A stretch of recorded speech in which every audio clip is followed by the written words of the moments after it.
आणि ते दशक होतं 50व 60वर. म्हणजे 40, 50, 60 ह्या एक 2-3 दशकामध्ये ह्या एकदम यशाच्या शिखरावरती होत्या. एकदम असं टॉपला होत्या. पण लक्षात घ्या, की आपण एखादा चेंडू जर वरती टाकला, तर तो एका लेव्हलपर्यंत जातो परत खाली येतो. यश असं असतं. एका लेव्हलपर्यंत मिळतं. नंतर ते खाली-खाली यायला लागतं आणि यांचं सुद्धा तसंच झालेलं होतं. आता यांना उतरती कळा लागायला सुरुवात झाली 60 दशकानंतर, 60व्या दशकानंतर. म्हणजे हेलन आली. त्यानंतर आता कुकूनच तिला आणलेलं होतं. त्यानंतर वैजयंतीमाला आल्या.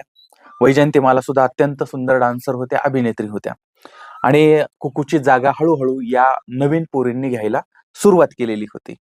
आणि पुढं काय झालं, कुकू यांचं वय वाढत चाललेलं होतं आणि प्रेक्षकांना ऑलरेडी आता त्यांनी कुकूंना इतक्या वर्ष पाहिलेलं होतं आणि नवीन पोरी आल्या तर मग लोकांचं आकर्षण आणि हा जो समाज असतो ना, त्या समाज कधीही तुमचा नसतो. तो देखल्या देवा दंडवत करतो. तो उगवत्या सूर्याला नमस्कार करतो. त्यामुळे समाजामध्ये आपल्याला कोणी फार लोकं मान देतात अन् फार चांगलं म्हणतात अन् असलं काहीच नसतं. लोकं जोवर त्यांना आवडतं तोवर ते लोकं तुम्हाला साथ देतात. ज्या दिवशी तुम्हाला अ, नाही ते हे होत, तुम्हाला पर्याय मिळतो त्या दिवशी लोकं तुम्हाला लाथ देतात. असा हे लोकांचा विषय आहे. त्याच्यामुळं आपणही फार जास्त मी असा अन् मी तसा असल्या भानगडीत पडण्याची काही गरज नसते. पण काय झालं आता या नवीन पोरी आल्या. त्यांची नृत्याची शैली वेगळी होती.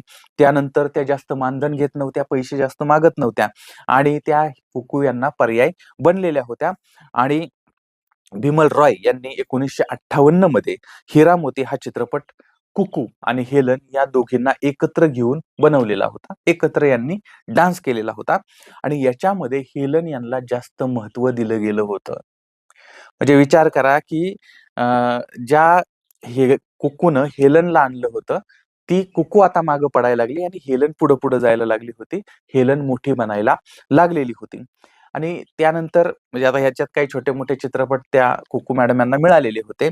पण 1963 मध्ये मुझे जीने दो हा कुकू यांचा शेवटचा चित्रपट होता आणि त्यानंतर त्या गायब झालेल्या होत्या.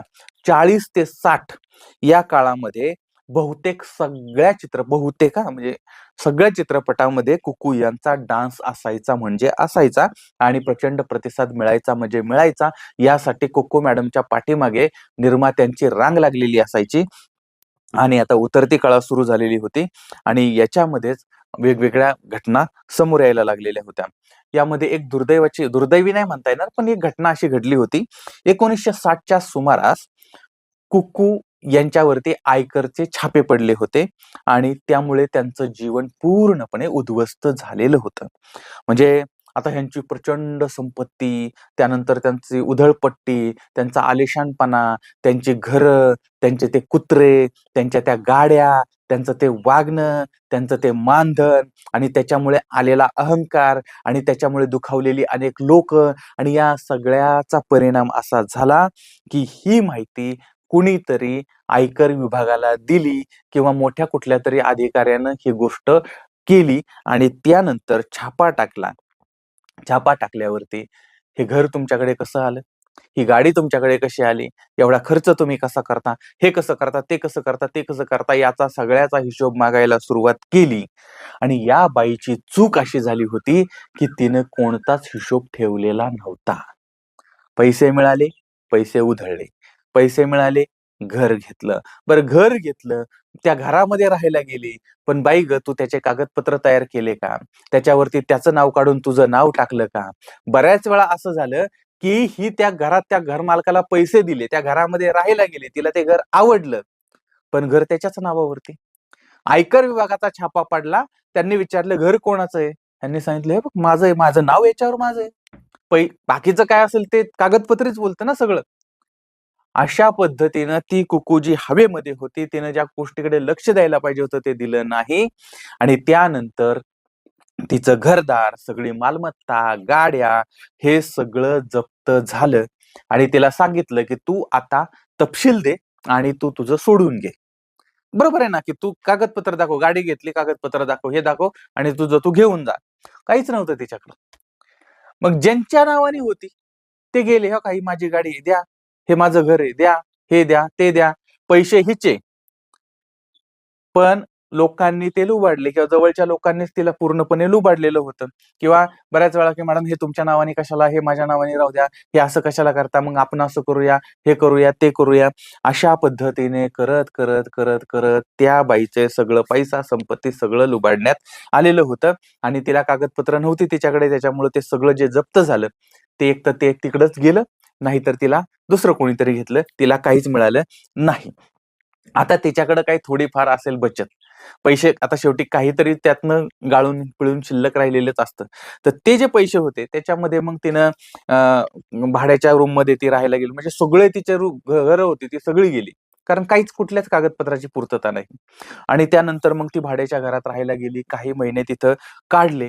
पण हिची जीवनशैली उधळपट्टीची, त्या कुत्र्यांवरती एवढा खर्च करते, गाड्यांवरती एवढा खर्च, हे एवढं तेवढं, त्याच्यामुळे ते आहे तेवढं पैसे पण तिचं ते गेलं. आता एवढं सगळं गेल्यानंतर ते म्हणजे काय असतं, सुंब जळाला तरी पीळ जळत नसतो. आणि त्यामुळे तो पीळ तिचा काही जळाला नाही. आणि त्यामुळे तिचं जे होतं ते सुद्धा गेलं. आणि गेल्यानंतर मग तिनं काय केलं, कर्जबाजार म्हणजे कर्ज काढायला सुरुवात केली. भाई, मी कुकू मोरे, मग मी अशीच वागणार, मी अशी करणार, मी तसं करणार. आणि त्याच्यानंतर मग ह्याच्याकडून आता लोकांना वाटायचं, हाय बाबा एवढी मोठी अभिनेत्री आहे, चला बाबा द्या तिला पैसे. आणि अशा पद्धतीने मग तिनं कर्ज काढायला सुरुवात केली. पण तिला कर्ज काढलं, पण कर्ज फेडणार कसं हो? तिच्याकडे ऑलरेडी काहीच नाही ना. तिच्याकडे काम पण मिळत नव्हतं. आणि त्याच्यामुळे मग कर्ज काढलेलं, ती कर्जबाजारी झालेली. आणि जे काय मग शिल्लक होतं, किडूक मिडूक फिडूक बिडूक सगळं गेलं. ए टू झेड सगळं गेलं.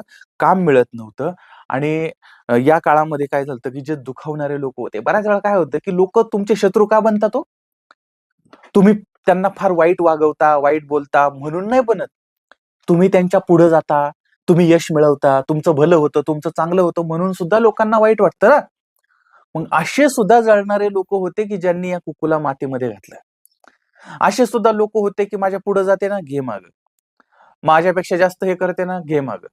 किंवा काड्या करा, हे करा, ते करा. अशा पद्धतीनं लोकांनी केलं आणि तिला संपवलं. अर्थातच तिला तिच्या अहंकाराने संपवलं.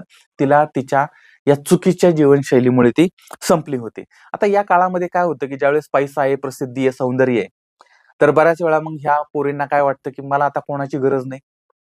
काही गरज नाही कोणाची. अरे मी आहे, माझ्याकडे पैसा आहे. आता सुद्धा बघा ना, काही मी आता अशा म्हणजे अशा काही बघितलं मीडियामध्ये वगैरे, ते म्हणते मला माझ्याकडे पैसा आहे, मी मी ना मला बाकी कशाची लोकांची गरज नाही, माणसाची गरज नाही, काय नाही. एका पोरीने तर स्वतःबरोबरच स्वतःचं लग्न केलं का? मला बाकीच्या कोणाची गरजच नाही.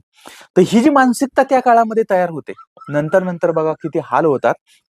तर हिला जीवनात खरं प्रेम मिळालं नाही. म्हणजे जे काय मिळालं ते फक्त, आता हे बाकी डिटेलमध्ये मी बोलत नाही, पण नको त्या पद्धतीनं सगळ्या गोष्टी झालेल्या. आणि त्याच्यामुळे खरं प्रेम तिला मिळालं नाही, तिचं परिवार कुटुंब नाही.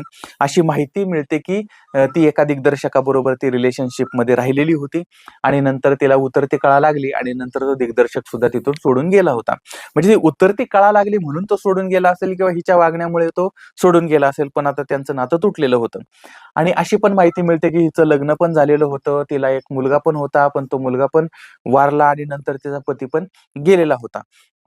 आता हे हे काही शक्यतांवरती आधारित ही ही माहिती मिळाली, ही अशी माहिती. पण जे काय आहे याच्यामध्ये एक गोष्ट आहे, ती म्हणजे आता शेवटी ती एकटीच राहिलेली होती. आणि 1963-65 हा जो काळ होता, त्या काळानंतर मात्र ती म्हणजे संपलं तिचं सगळं. म्हणजे कुठल्याही चित्रपटात ती दिसत नव्हती. तिचं म्हणजे कुणाला काही मागमूस नव्हता. ती कुठं गेली, काय गेली, ती काय करते, हे काहीच नाही. त्यानंतर ती कुठं गायब झाली, कुठं पडली. आणि लोकांना काय असतंय, दिसली तर ठीक आहे, नाही दिसली संपला. मीडियामध्ये तुम्ही जोपर्यंत आहात, दिसत असाल तर ठीक आहे, दिसला नाही तर कोणी तुम्हाला विचारत नाही. आणि हिची अवस्था अशी झाली आता, कारण सौंदर्य जे आहे ते मेकअप आणि तुमचं खाणं-पिणं चांगलं मस्तपैकी असेल तर ते टिकतं. नाहीतर मग ते गालात जाणार, डोळे खोल जाणार, त्याच्यानंतर उगा तो माकडासारखा चेहरा होणार किंवा मेकअप काढल्यानंतर अनेक अभिनेत्री अशाच पद्धतीने दिसतात. आता ही दिसायला अत्यंत देखणी होती, पण ज्या वेळेस मग खायलाच अन्न नाहीये, सगळं डिप्रेशन मध्ये गेलेली, टेन्शन मध्ये गेलेली, तिला काय करावं ते कळत नाहीये आणि कालपर्यंत जी वरच्या लेवलची होती ती अगदी खालच्या लेवलला आली. हे पाहिल्यानंतर तिनं पूर्ण स्वतःकडे दुर्लक्ष करणं आणि त्याच्यामुळे ती अगदी क्रुश होत गेली. त्याच्यानंतर सौंदर्य तर पार निघून गेलेलं होतं आणि मग आता ती रस्त्यावरती आलीये.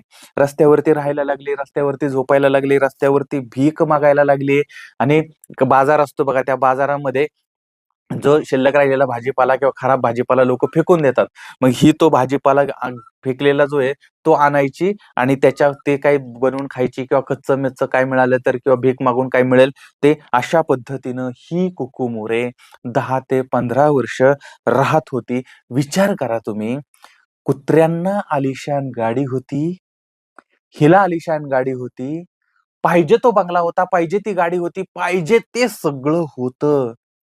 पण त्यानंतर हे टिकलं 10, 12, 15, 20 वर्ष आणि नंतर 10, 12 वर्ष, 10, 15 वर्ष तिला असं कुत्र्यासारख्या अवस्थेमध्ये जगायची वेळ आलेली होती आणि यावेळेस तिला कुणीही जवळ केलं नाही, मदत केली नाही आणि याच अवस्थेमध्ये असताना तिला कॅन्सर झाला. कॅन्सर झाल्यानंतर आता विचार करा, जिला खायला अन्न नाहीये, पहिला म्हणजे काही म्हणजे तिचं जगण्याला काही विषयच नाही राहिला आणि तिला जर कॅन्सर झाला तर कोण औषधं आणणार आहे? भीक मागून खाणारी आहे ती आणि तिला औषधं कोण देणार आहे?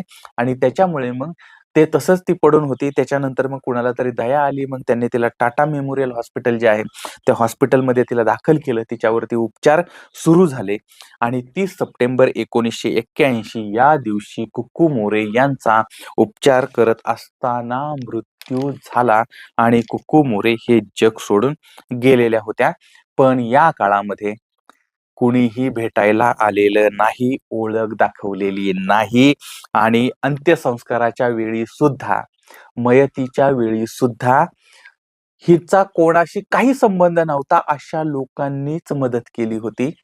हिनं ज्यांना मदत केली त्यांना कल्पनाही नाहीये की ही जिवंत आहे का मेली का काय करते, काही देणं घेणं नाही आणि शेवटी अनोळखी लोकांनी हिच्यावरती अंत्यसंस्कार केलेले होते.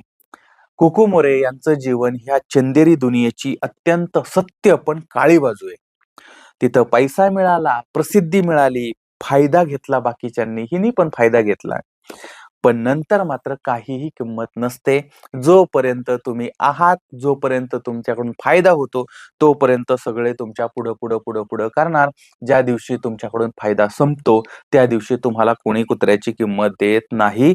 हे सगळं या घटनेवरून आपल्या लक्षात येतं, या स्टोरीवरून आपल्या लक्षात येतं. आणि त्याच्यामुळे मग आपण काय केलं पाहिजे हेही समजून घ्या. तुम्ही या क्षेत्रामध्ये असाल किंवा दुसऱ्या कोणत्याही क्षेत्रामध्ये असाल, तरी सुद्धा सांगतो, पैसा आणि प्रसिद्धी ही कधीही पूर्ण वेळ टिकत नाही. कुठलीच गोष्ट पूर्ण वेळ टिकत नाही. तुमचं बालपण टिकत नाही, तुमचं तरुणपण टिकत नाही, तुमचं म्हातारपण टिकत नाही, आपणही टिकत नाही. काहीच जगात कुठलीच गोष्ट शाश्वत नाही. कुठलीही गोष्ट पूर्ण वेळ टिकत नाही. त्याच्यामुळे पुढचं प्लॅनिंग करा. उद्या ही गोष्ट घडली तर मी काय करणार, अडचणी आल्या तर काय करणार, हे सगळं.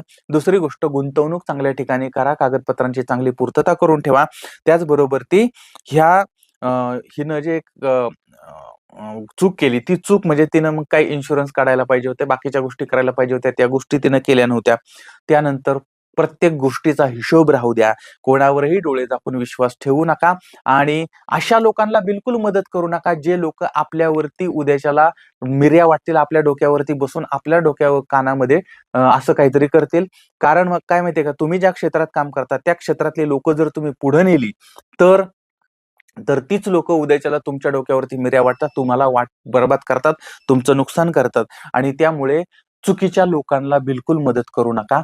आणि काही लोकांना आपल्याला वाटतं की ते बाबा त्यांना सहकार्य केलं पाहिजे, मदत केली पाहिजे, पण नंतर ते आपल्याला म्हणजे ते त्रासदायक ठरतं ते. त्याच्यामुळे सगळ्या गोष्टी व्यवहाराने करा आणि उधळपट्टी करू नका. ठीक आहे, तुमचं जीवन आहे, तुम्ही पैसा कमवताय, जे करायचं ते करा, पण ते कुणाच्या डोळ्यात खुपेल अशा पद्धतीनेही करू नका. तर अशा पद्धतीची ही होती कुकू मोरे आणि तिची ही जीवन कहाणी मी तुमच्या समोर मांडली. आणि अजून कोणाबद्दल तुम्हाला ऐकायचं असेल तर ते मला तुम्ही कमेंटमध्ये जरूर कळवा. आणि जर काही अजून डिटेल माहिती असेल तर ती सुद्धा मला तुम्ही कमेंटमध्ये सांगा. मी त्या पद्धतीने त्यावरती बोलण्याचा प्रयत्न करेन. आणि ही माहिती तुमच्यापर्यंत पोहोचवण्याचा मी प्रयत्न करतोय आणि जे माध्यमातून समोर येतं ते तुमच्यापर्यंत मांडण्याचा प्रयत्न करतोय. त्यामुळे कदाचित त्याच्यामध्ये काही त्रुटी वगैरे असतील तर त्या सुद्धा मला तुम्ही कमेंटमध्ये जरूर कळवा. पुन्हा भेटूया पुढच्या भागामध्ये एका नवीन विषयासह. तोपर्यंत धन्यवाद.